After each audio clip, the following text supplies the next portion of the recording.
Hello, my name is Scott Noble, and welcome to my talk summary.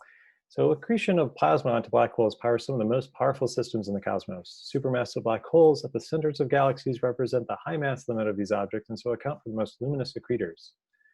As a result, their influence spans vast spatial and temporal scales of cosmic phenomena, intercluster heating, intergalactic media, galactic feedback and star formation, kiloparsec scale jets and outflows, variability over minute to century timescales, and luminous multi-wavelength electromagnetic emission originating from all the way down to the event horizon.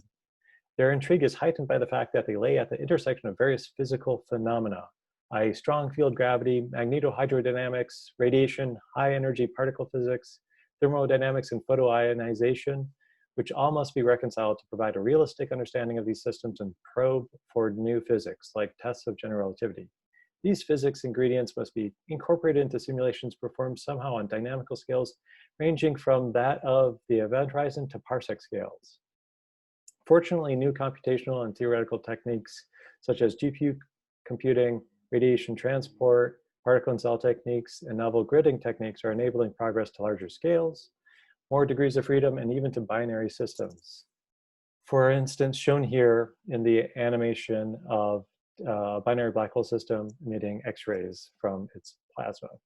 I will begin the talk providing a brief motivation for theoretical exploration of this topic, then move on to a summary of how energy is extracted from black holes via photons, gravitational waves, or neutrinos.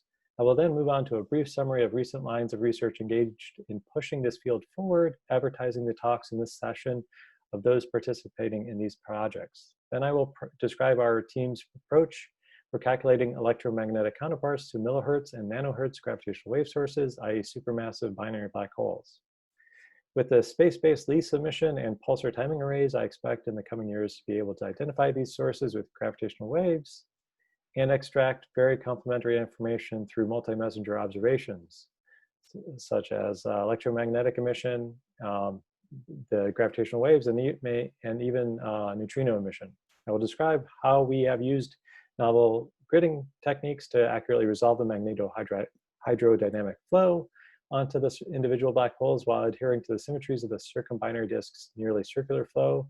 I will show how multi-patch frameworks accelerate our computations, affording us the chance to push the limits of our simulations to even longer spans of time.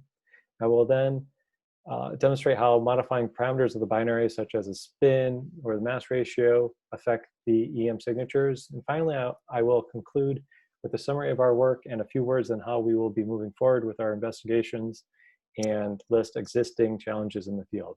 Thank you very much.